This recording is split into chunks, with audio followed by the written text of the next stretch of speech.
evening. Thank you for being here tonight. My name is James Karst. I am the Communications Director at the Coalition to Restore Coastal Louisiana. We are the organization hosting tonight's event. I thank you so much for being here. I hope that you have met my colleagues who are with me here tonight. They are Maeve Maloney. She is our social media manager, and Morgan Randall is our communications manager. Morgan is at the back there. Morgan also conceived of and planned tonight's event, and she has done an amazing job. Thank you, Morgan.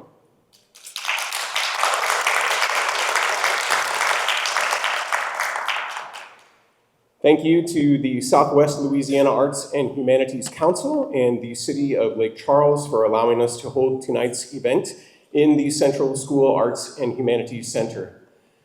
As I mentioned, I am with the Coalition to Restore Coastal Louisiana. We are a statewide nonprofit whose mission is to unite people in action to achieve a thriving, sustainable Louisiana coast for all. Our programs include coastal restoration efforts such as dune grass plantings, reforestation projects, and our oyster shell recycling program. We also advocate for science-based coastal protection and restoration policies at the local, state, and federal levels.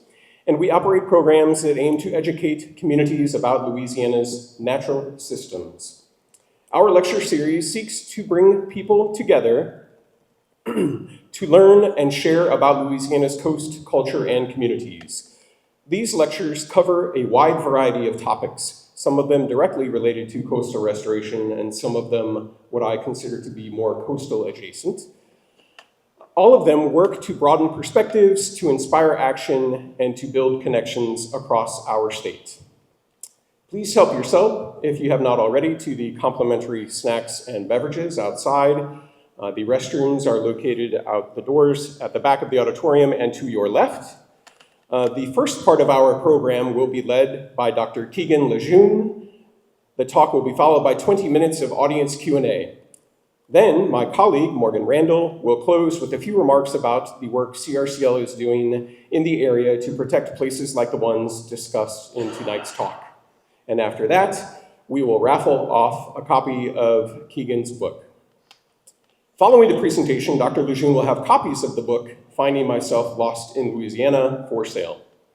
Finally, if you enjoyed this program and want to support events like this, I encourage you to consider making a donation to CRCL, and I hope that you'll consider coming to our next lecture in this series and/or come to one of our volunteer events. In tonight's talk, Keegan Lejeune will share stories rooted in the landscapes of Southwest Louisiana, from Cajun Prairie to the Chenier Plain, showing how place names and local legends keep history alive and connect people to the land. This talk reflects on what these names and stories can teach us about resilience, a sense of belonging, and the ties we share with the coast. Keegan Lejeune is an award-winning author of several books, professor of English at McNeese State University, former president of the Louisiana Folklore Society, and former editor of its journal, Louisiana Folklore Miscellany. He has collected stories about Louisiana's legends for more than 25 years. His latest book, Finding Myself Lost in Louisiana, won the 2024 Summerlee Book Prize for Nonfiction. And with that, it is my pleasure to hand things over to Dr. Keegan Lejeune. Thank you. Thank you very much. Thank you so much for being here. I'm kind of overwhelmed by the number of people here, so I really do appreciate it. When is an ocean not an ocean? When is a sea not a sea at all? It's not a riddle. It's my path to a larger question. It's a way for me to stare into the horizon and ask, when is a Lejeune not a Lejeune? When is what I am not what I am at all? The answer, I think, is closer than I first realized. Not too far from here is an ocean of grass, a sea of levelness that my ancestors once called home. It is the Cajun Prairie. The Cajun Prairie once covered over 2.6 million acres of southwest Louisiana. Over the years, that historical landscape has been plowed and planted, flooded and farmed, crawfished and cultivated. By 1986, most of the original landscape was gone, forgotten. Until Malcolm Vidrine and Charles Allen found what to the average eye was nothing more than an abandoned strip of railroad land running along the tracks. But to the eyes of these experts, they recognized the strip as one of the last remnants of the historic Cajun Prairie. From then on, both men devoted their lives to saving it. Those men and the Cajun Prairie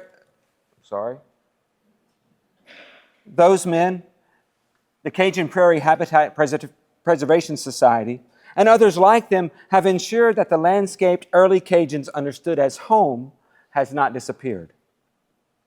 That's a good thing, because in the Cajun Prairie, knowing is old, tracing back to life in the maritime provinces on Nova Scotia, near the Bay of Fundy.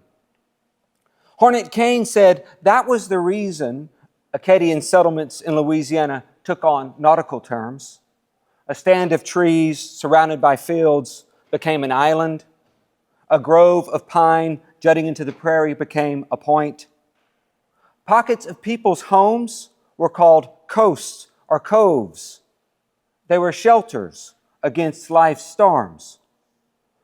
My ancestor Blaise Lejeune grew up on the actual islands of Nova Scotia. He was one of the first refugees to travel into the western Louisiana prairies. Around 1770, he settled near this waterway, which is still known as Blaise Lejeune Bayou. My great-grandfather Homer and his family homesteaded a place a little farther west. It became known as Lejeune Cove. The year I attended the local Mardi Gras run held in Lejeune Cove was one of the first times I heard that name, I'm embarrassed to say. Before then, if someone asked me where I was from, I would say, I grew up in Jennings, but my family comes from Iota and Egan. Here's a picture of my daughter dancing with a Mardi Gras runner that day. As I think about that picture now, I wonder about the name Lejeune. I wonder about that place, that tiny cove, unknown to me. I wonder if the oldest lie I ever told was when I said, my mother is from Iota, my dad is from Egan. Keith Basso was an anthropologist, but to me, he was more than that. He was a bridge between cultures, a patient listener of landscapes, and a masterful interpreter of language. Known especially for his groundbreaking work with the Western Apache, Basso transformed how anthropologists understand the relationship between language, place, and identity. He did this by listening to how place names were used by Apache men and women in daily conversation.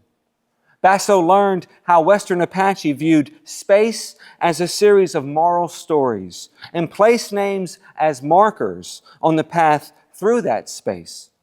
He learned how speaking with place names allowed Western Apache individuals to draw on ancestral authority when dealing with difficult social situations and to help them grow. Basso had been living and working with Western Apache for 15 years when an elder asked him to make a map. Not a white man's maps, we've got plenty of those, an elder said, but Apache maps with Apache places and names. We could use them, find out about something about how we know our country. To help him with these map projects, Basso was guided by a man named Dudley Patterson, who had spent much of his life learning about Apache places and their stories. One day, Patterson turned to Basso and said, "Wisdom sits in places. It's like water that never dries up. You need to drink water to stay alive, don't you? Well, you also need to drink from places. You must remember everything about them. You must learn their names. You must remember what happened at them long ago. You must think about it and keep on thinking about it. Then your mind will become smoother and smoother. Then you will see danger before it happens. You will walk a long way and live a long time. You will be wise. Is it foolish for me to think that to know who I am, I need to know the place I come from? And to know that place, surely I must know it by its name. And in knowing its name, I'll come to understand my own name and what it means to be me. I don't think it's foolish. Naming is a powerful act. And place names express our deepest feelings about the land surrounding us. Setting a name to a place can mean endowing it with a special significance. Maybe one that is political. Maybe one that's personal. Maybe one that is both.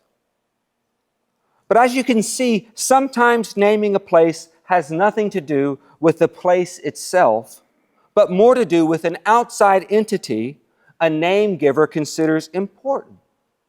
In this way, place names can stand as acts of tribute about something other than the place itself. I might label these acts as removed adoration or affection, like blowing someone a kiss. In the 1880s, when the railroad came through the Cajun Prairie, the new lines that were put down overlay a new pattern of settlement onto the landscape. In the same way, when so many of the local names were changed by railroad owners, a new value system was overlaid onto the landscape, a system that up to that point had no connection to the place. Of course, many place names do connect to the specifics of a place, and many place names are acts of recording the localized past. They're historical markers of something important that did happen in that spot.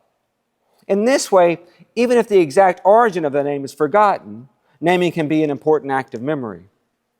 In Cameron Parish, there are many lost treasure stories, several of which involve wrecked Spanish galleons and the gold sunken there. For years, I've listened to those stories, and many people, visitors, consider such talk balderdash. But in 1979, while trawling about a mile off the coast, a shrimper named Curtis Bloom snagged something in his nets. The source of the tangle turned out to be copper ingots, which in turn proved to be the wreckage of El Nuevo Constante, a Spanish vessel that sank in 1766. Once the ship was discovered, archaeologists and historians began a fevered study of the wreckage site and of the ship itself. Though not gold, the cargo of the ship offered physical proof of the local stories previously dismissed by so many people. Spanish vessels did travel these waters. Some did sink. Cameron Parish was indeed the home of hidden buried treasure, of a sort at least. But in its own way, the salvage of the ship was evidence of something even more valuable to me, the tenacity of local place names to hang on to the past. It just so happens that the wreckage was found near places called Little Constance Lake and Big Constance Lake and Constance Bayou. Before the wreckage was found, many people didn't know why these places were named this or for how long. But then scholars discovered maps from the late 1700s that included some form of constante which marked where the ship sank. The history of that event was passed down in the names of the nearby waterways, even if not everyone remembered the wreckage. Of course, names can also be potent descriptors of the natural world. In Louisiana, we have Coochie Break. A break is a stretch of cane growth too dense and too narrow to travel through. It is a break in navigable terrain. In Levelland, Texas, the flat West Texas landscape of South Plains stretches forever, on and on, off and away into the horizon. In waterproof Louisiana, when the muddy waters of the mighty Mississippi rise, nearby towns may flood, However, the river seems to stop right at waterproof. In these examples, a name is a sort of guide, a pocket guide to the place's terrain, its unique geographical features, its memorable surroundings. It's all very useful. Geographer Joan Miller dug through more than 5,000 place names of the Ozarks. After reviewing their history and their meaning, she wrote, "A place name is often neither part of a vast catalog nor an exercise in philology. Instead, it is a practical identification of the specific." I think I understand what she means. That the pragmatic nature of naming makes it very immediate, very personal, very human. I take her point when I look at the Gulf Coast stretching across southwestern Louisiana and eastern Texas. There, a dizzying lacework of waterways interplay against a confounding array of uncountable splotches of land. These spaces pile up, one after another, each blotch featureless to my untrained eye, to the outsider's eye, each looping run of water indistinguishable from the other. Joan Miller, though, writes that the naming of land in the United States was a great practical achievement because the name giver was essentially involved in what was immediately in front of him. Here is not only geographical and spatial point of view, but one that is microcosmic. So I look at the maps again. North of White Lake, several small round lakes string together like a game of connect the dots. Each flows into the other via a channel. The last one dumps into White Lake. So alike in shape and size, any one of these lakes could be the other one to me. Except the names they hold. Willow Lake, Snake Lake, Alligator Lake, Turtle Lake. Their names spoken, their features recorded. I understand the world through the name giver's pragmatic eyes. I see microcosmically. I see the name giver's lived experience. But the immediate only goes so far. The practical, that's only so useful. Naming a place can also serve as a lesson in the abstract. It can be an expression of belief, a sketch of a culture's ideas or philosophies about land. The way a river carves into the soil, a name can carve into the mind. This third use, I think, is at the heart of so many of the names in Louisiana, especially those in the Chenier Plain. Encompassing more than 5,000 square miles, the Chenier Plain stretches from Marsh Island near Vermilion Bay in Iberia Parish to Jefferson and Chambers counties in Texas. Its ecosystem is a complex mixture of broad expanses of flat marshland and elevated beach ridges. These beach ridges are known as cheniers. A chenier is made up of shale and sand stacked at a higher elevation than the marsh surrounding it. Several series of cheniers run parallel to the coast. Each is separated from the other by marsh, all spreading across the landscape like the digits of an open hand. Little Chenier, Grand Chenier, Lost Chenier, Mulberry Chenier, Hackberry, Pecan Island, Little Pecan Island. These are only some of the names of these elevations jutting up from this watery world. Not only as a landscape, but I'd argue as a mental scape, the Chenier Plain exists as a level vastness that extends uncut forever and ever, often beyond the horizon. It is a study in steadiness, in levelness, in eternal flatness, stretching and stretching and stretching. It is a study in immensity. It is a study in eternity. In 1816, staring over the eastern end of the Chenier Plain, U.S. government surveyor William Darby lamented, "No prospect can be more awfully solitary than that from the mouth of the Sabine, from the boundless expanse of the Gulf and the equally unlimited waste of the prairie. No habitation of man presents itself on the disk of the horizon." But to an insider's eye, The Cheniers offer something close to awe and the grace that comes with it. For an early traveler adrift in the marsh, a sea in an ocean of wiregrass, or disoriented by huge sweeps of giant cut grass, waving endlessly, a Chenier must have seemed like a little island of safety, a chance at survival. Settling the Chenier Plain was a matter of island hopping. Ships anchored at the coast or the river, people disembarked on the nearest beach ridge. Then in time, seeing another Chenier ridge in the distance, the settlers plunged into the marsh surrounding them to make their way inward, aimed at their distant new home. On the horizon, a Chenier rises as a dark line, becoming clearer and clearer the closer a pilgrim traveler comes near it. Soon the dark lines fill out to form the crowns of oaks, hackberries, black willows, honey locusts, and all the other lower trees come into focus next. Then, once feet are finally standing atop a Chenier's solid ground, a wanderer finds groundsel or blackberries, prickly pear, palmettos, wild grape. Imagine trudging miles and miles through boot-stealing mud and gushy marsh bottom. Every move is a slosh, every footfall gurgles. Around the brackish water supports nothing sturdier than bulrush, commonweed, three-cornered grass. Every step is a sink here, each one deeper. But suddenly, on the edge of giving up, the traveler's boot presses into sand, presses onto shale bed. After that, every step rises higher and higher. Soon the walker is atop a relic beach ridge, feeling the hard soil under heel. Then the trunk of the trees appear.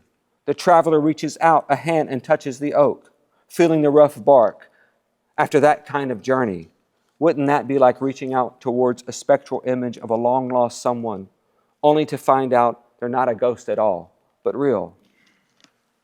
Geographer Gay Gomez describes the wonder of the Chenier Plain in her book titled A Wetland Biography. She's the one who taught me about the rarity of this place, especially the wonder of seeing a Chenier from afar. She equates it to seeing a mountain range from across a broad plain. To Gomez, even the word Chenier is laden with meaning, its consonants full of pageantry, its vowels nearly ceremonial. She writes, "To most ears, the word is strange, exotic, difficult to comprehend. But to the coastal inhabitants, the term is as familiar as home, family, and community." Chenier is indeed a local word, deriving from the French word chêne, meaning oak. It's a bit of local wisdom. While these elevations might be called ridges anywhere else, local experience aptly named these conspicuous, sharply localized, well-drained, and very fertile ridges Cheniers because they support large evergreen oaks. Thus, the name Chenier celebrates the primary feature of these rises, the oak trees that grow there. This in turn celebrates the marsh ridges' primarily psychological feature, their ability to provide solid ground to sustain life. In other words, the fact that the oaks have rooted on a Chenier proved that settlers could put down roots there too. The word Chenier is a constant story of home.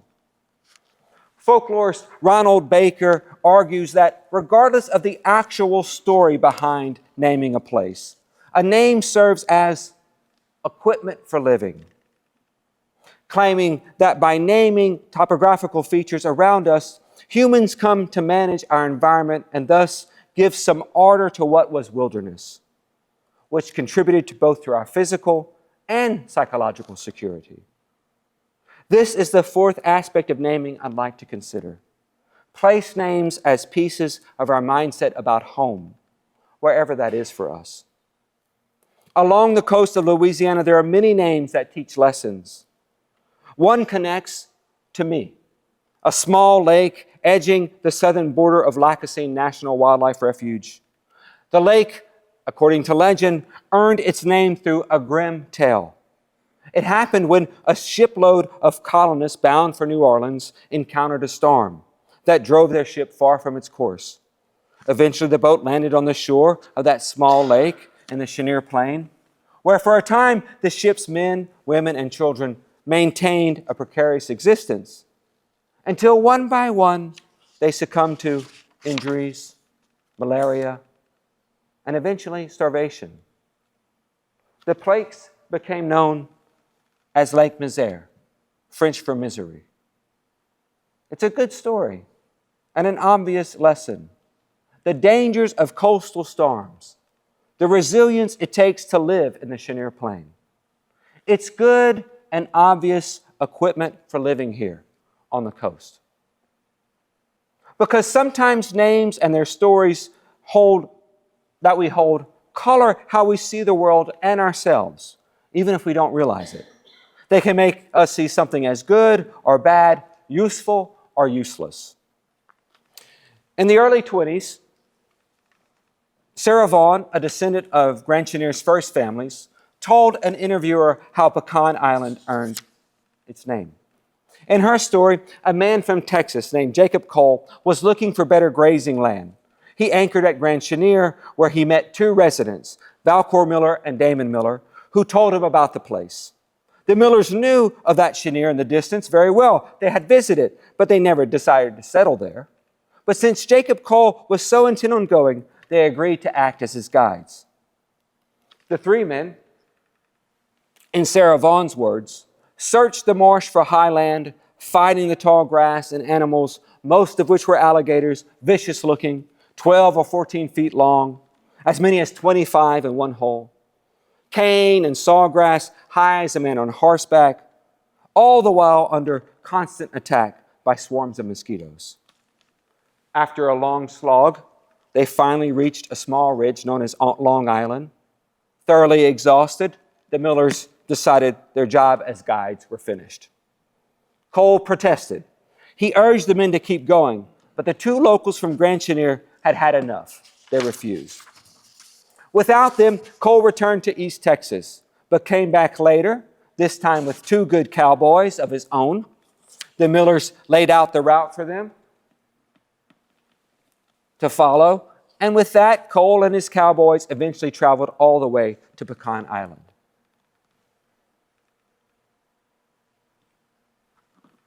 In 1935, Texas reporter Dean Tevis braved a long boat ride to Pecan Island. At that time, several oil derricks had started going up near the small, strange locale, and the stories buzzing around the place in remote Louisiana were hard to believe. Tevis wanted to see for himself what was true. In his articles, Tevis regaled his listeners with tales of exotic Pecan Island.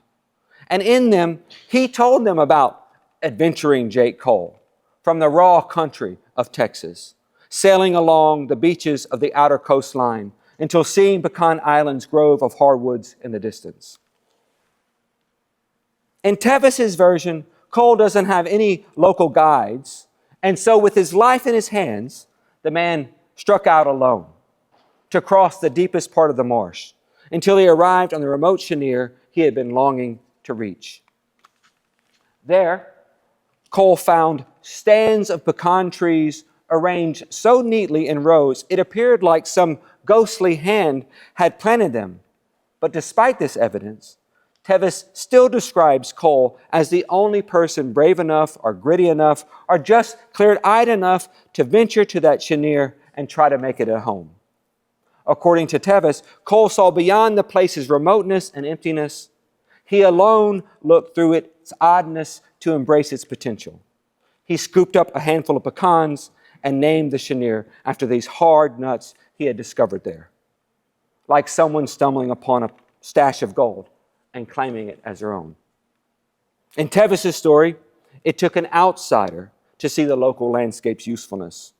In other words, once Cole that gave the Cheniere its name, the place suddenly became worthwhile and useful.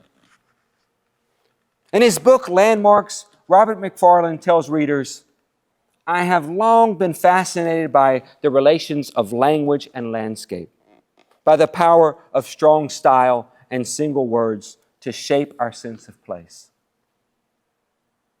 What if a name, like some powerful magic spell, not only shapes our sense of place, but also transforms the landscape itself? What if place names, stories teach us what to remember and what to forget, and thus changes what happens to a place, changes how we treat it? After all, Tevis's version is the one that appears on various tourism websites, not the earlier one, which includes the local men of Grand Chenier and what they knew about the landscape.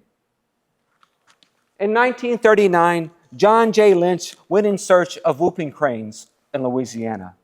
Lynch hoped to confirm what local fur trappers and club hunters had been telling him, that despite everyone's fears, the Louisiana whooping cranes weren't all gone. After a few tries, in a famed 1939 aerial survey, Lynch finally documented the existence of a non-migratory population of whooping cranes. When he was interviewed, he explained that he owed a great deal of debt to the everyday attentiveness locals possessed about their land and the wildlife there. Lynch learned, for instance, through an interview with John Gaspard and his grandmother, that the whoopers nested in abundance near White Lake, in the Maiden Cane, and also in the Bulrush. In 2011, based in part on Lynch's field notes rediscovered by Gay Gomez, Louisiana wildlife agents reintroduced whooping cranes into Louisiana. It was a grand experiment. On the day of the release at White Lake, agents dressed like cranes and carried boxes of whoopers to pens built on a sliver of levee. Everyone that day, including Gay Gomez, who was there, operated in dead silence. Everything counted. Every small thing mattered. By naming a place, we situate ourselves in time and place. When we do, we impose knowing onto a place. That struggle of knowing can be mighty. As we hold on to the names, we try to say that struggle is resolved. We have stories to help us with that. And we have the names of places. They tell us stories. In fact, those names may be the oldest stories that we have. A name may be the very first story we ever told. I have been to the very edges of Louisiana. I've traveled to see a tip of Louisiana only to return a year later to see it eaten away and gone. When I do, I think of Chenier-Otig and the stories I've heard about that name. How does it go? A long time ago, when the settlers first anchored there, they left a young boy behind to keep away trouble while they explored inland. When they returned, they found blood and claw marks and all the proof of the attack they needed to know.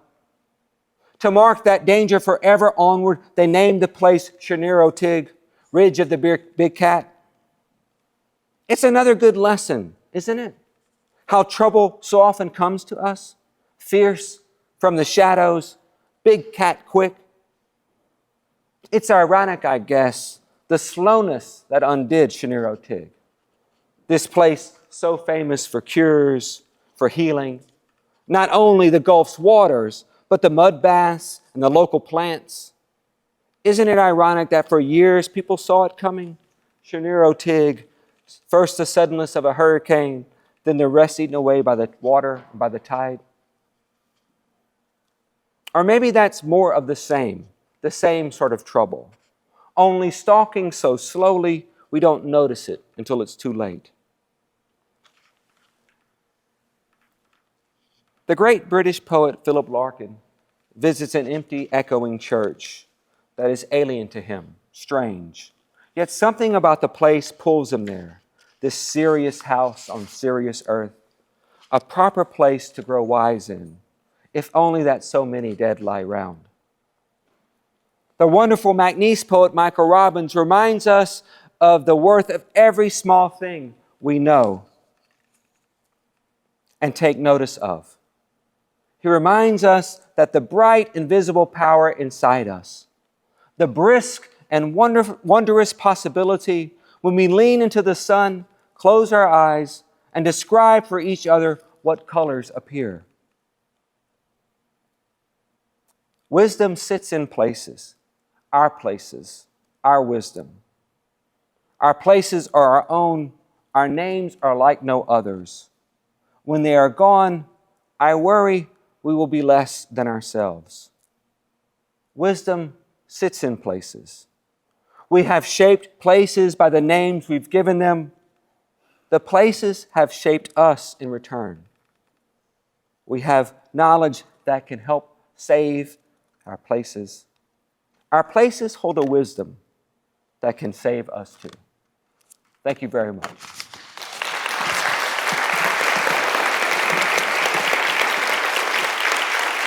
Thank you.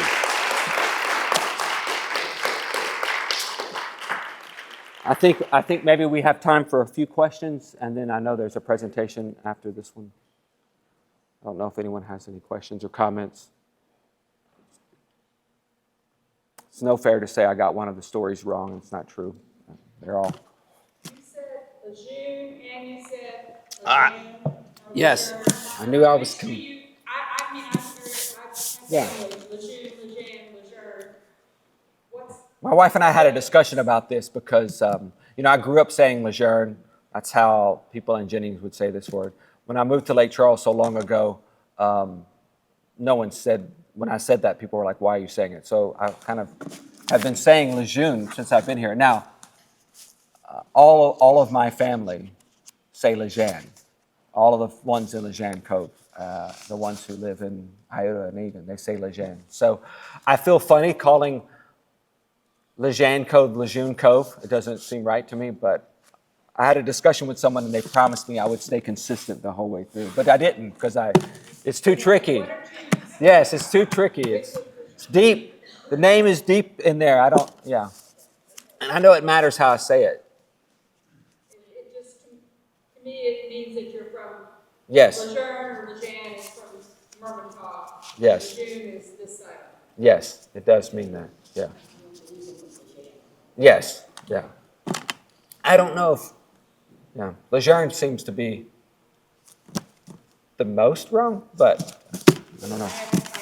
Plenty of people are living all their whole life Lejeune, and it's perfectly great. Yeah. Yeah.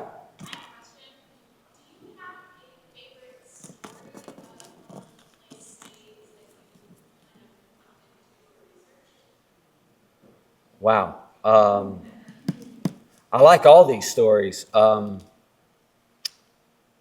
one's tough. I don't really say I have a favorite. I mean, I'm not exaggerating when I think about Shinero Tig all the time. I mean, I've actually never been to Shinero Tig. I've just heard about it a lot. And I think that's now that's not the only story about how Shinero Tig got its name. I mean, I think there's another version where they just killed a big cat and that was the record of it. I like the one about the I don't want to say I like the one about the young boy dying better, but it's yeah. Thank you very much. Oh, we got another question. Of what bayou? I don't know the original name of English Bayou. Do you know it? Yeah. Oh, that would be a good one to know. Yeah.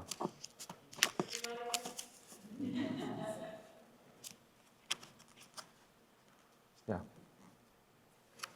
Go ahead. Yeah.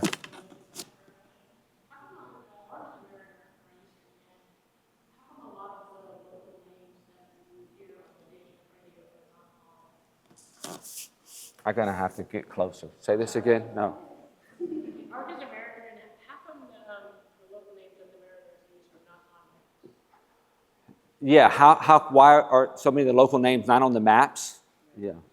Well, I think that's a good question. I wonder all the time about why in certain places they've worked really hard to preserve some of the very original names, and you'll see it on maps or, even on street signs and things like that. And other places they don't see it. I think in the Cajun Prairie, the reason why you don't see a lot of these names that people don't know, a lot of the original names. I mean, I think it was, for a time, people didn't consider them worth keeping. It seemed to be an improvement to name these names based on technological advances like the railroad. I mean, it just wasn't, it was the coves and stuff like that was in the country and not as important. I really do think that, you could get really philosophical about it. I think once the railroads came through, it had people reimagining what a settlement was and what landscape was. Coves were these little small settlements, and I think they perceive themselves as little tight circles, But railroads, they're lines, they're linear. So it was a shift in, I think, a mentality about what was important. And I think when that happens, there's no reason to put names on maps. The names on maps are only there because they give us directions on where to go, for most maps. So when they don't become useful anymore, people don't include them. I think our job is to see the world differently. That was a long answer, sorry. Yeah. You gave a list of communities. Uh-huh. I did not hear Chenier Pedigree. Yes, I said Lost Chenier, but not Chenier Purdue. But I didn't list all the Cheniers. One thing I find fascinating, and Ward, you would know this better than I do, I am such a novice about that landscape. I mean, when you get really focused on it, there's all these little, I think, right, little things that stick off these major cheniers where there's like individual ridges. I think one of my slides kind of shows that. I don't know enough about them, but I imagine they were named after, in some cases, the families that were on those little ridges that stuck off the main ridge. Yeah. I didn't name all the cheniers, though. I mean, I don't know them all, really, but yeah. Yeah. How many cheniers are there? That's a good question. I mean, yeah. I can't speak precisely to the name of cheniers, but I know whenever I was traveling around in Cameron Parish as a young man, there were a number of ridges that we referred to as front ridge, little Yeah. ridge, shell ridge. Yeah. I mean, it was just a series of smaller Right, yeah. cheniers of sort. I think there's like 5 big main cheniers, There was just but there's all these other ones. smaller Yeah. ones that, and the only way we discovered was because we wrapped up. Yeah, right, yeah. Yeah. Yeah, right, yeah. Yeah, In making these names, there seems to be a certain hierarchy of names too, because I can think of many Native American names for the rivers. yes, Like the Calcasieu, the Atchafalaya, the Teche, the Washita, Mermentau. Those all sort of begin, they're sort of, isn't that interesting? yeah, but those would have been in the hierarchy of things. Those would have been those conduits, those railways Yeah. into the core. I just find it very interesting that there are very few native terms that are still in use. But Calcasieu, for example, is one that Yeah. is still being used. That is a Native American term. Yeah. Mermentau, Teche, Atchafalaya. And so it seems to be more riverine rather than. Yeah, I was thinking about that too one day, about why the rivers seem to hang on to the names here more than Yeah, the as settlements. opposed to the Sabine and the Red. for Right, example. yeah. Would you- That's a good point. Would you think, so I want to say in the 1920s, maybe a little bit earlier than that, whenever there was such a prosecution against the French language in the state of Louisiana, would you think that we lost a bunch of those place names in that ordeal? Oh, of course, yeah, yeah. I wonder Like- how much that would lend itself to why these places were on the map. Yeah, I mean, I think that's part of the, go ahead. I know you can look at aeronautical maps Mm-hmm. and see some of these old place names on aeronautical maps only because it's a landmark that's identifiable as to where you wouldn't see them on nautical maps, Yeah, right? yeah, I do think that was a I reason mean, to. like, for instance, Chenier Antigua is plainly marked Mm-hmm. on an aeronautical map, as is Little Island. Yeah. There's a roadway there now. Yeah, You know, just wonder how much that I do think that's a big factor in it, yeah, when people were shifting over the language, yeah. And you see that in other countries too. Once they shift over the language, yeah. They decimated French language in Louisiana. I think it was in the 1920s, maybe the 1900s. Yeah. You had your hand up? There's a lot of these small islands that have gone, now they've been absorbed by the lakes. Yeah. South of Klondike, I grew up, my grandparents lived down there, in the middle of the island, in the middle of the marsh. And we would go to what we call Mallard Bay. Mm. That island there, there's one island there, it's gone. It's completely gone. Yeah. It's been absorbed by Mallard Bay. Yeah.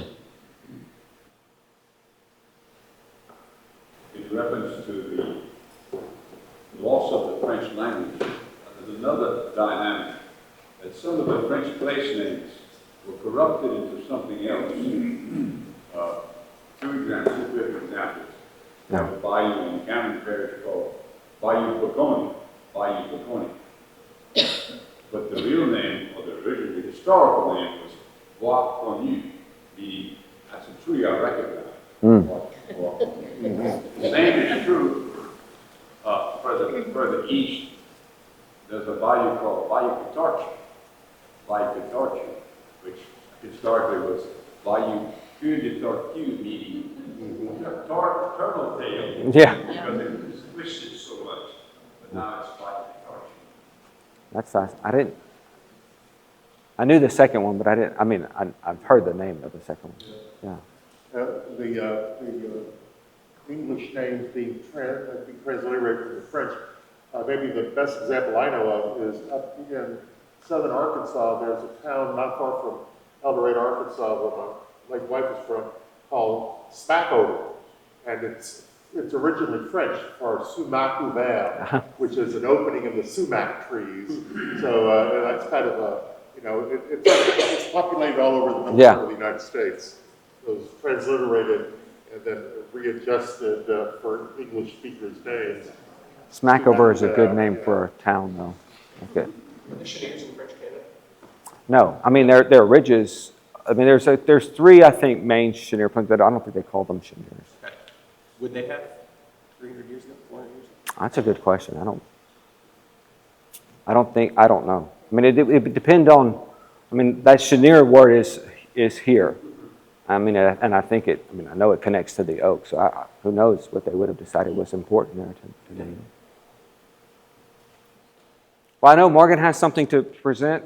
Thank you very much for coming. I appreciate it.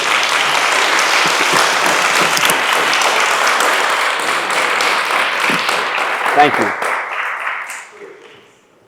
You really got to aim that clicker at this thing, Morgan. Oh, thank you. Can everybody hear me okay? Awesome.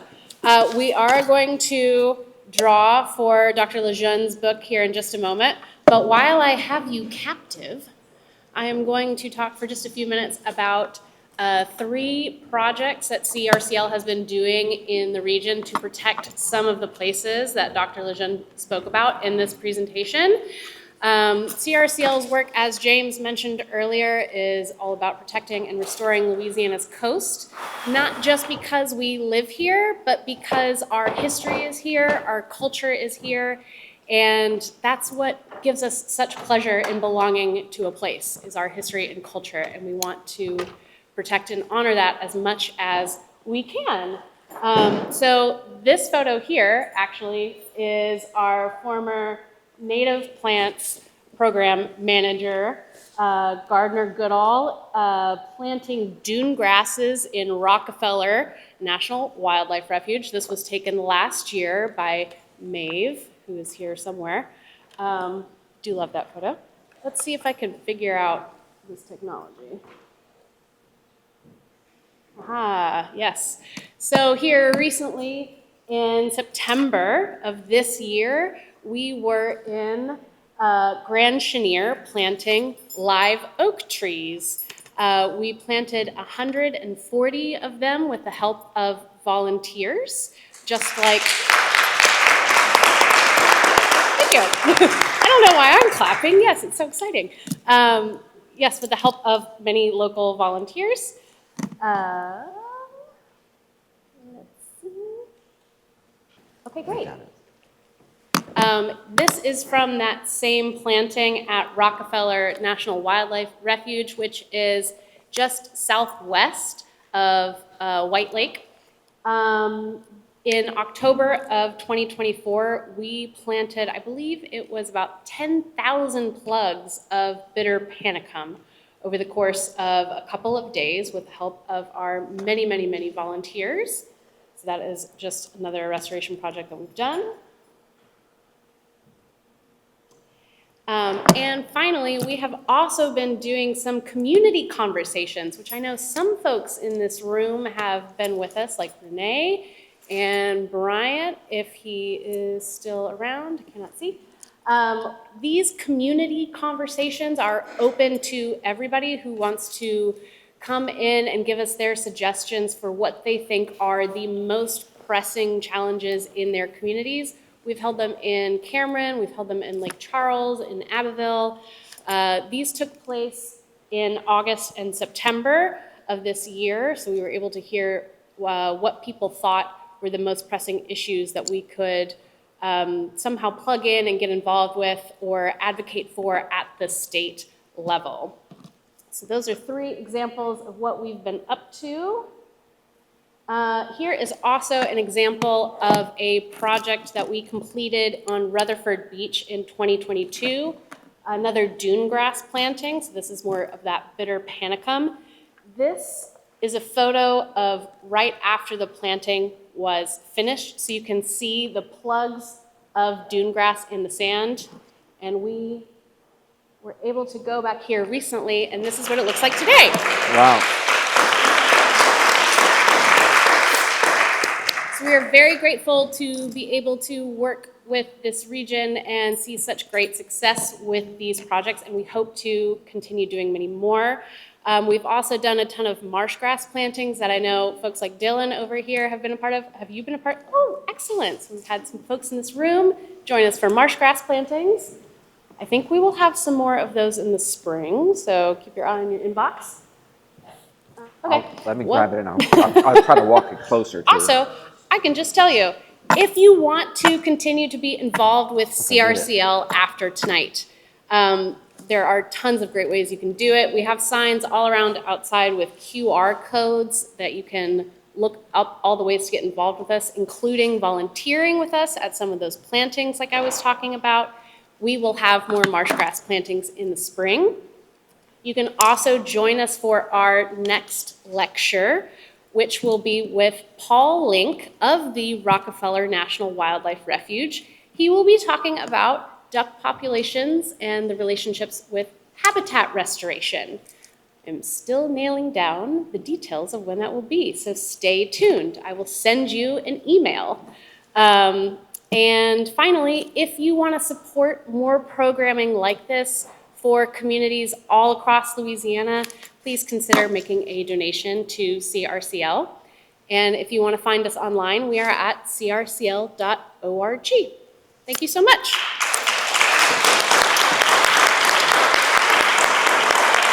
And now, as a thank you for listening to me for a few minutes, I'm going to draw one lucky winner of Dr.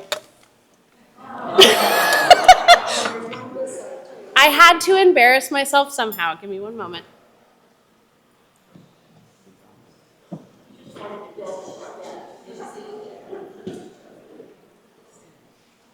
Okay. All right. Try this again. Dun, da, da, da. Number 6423630. Huzzah! We have a winner!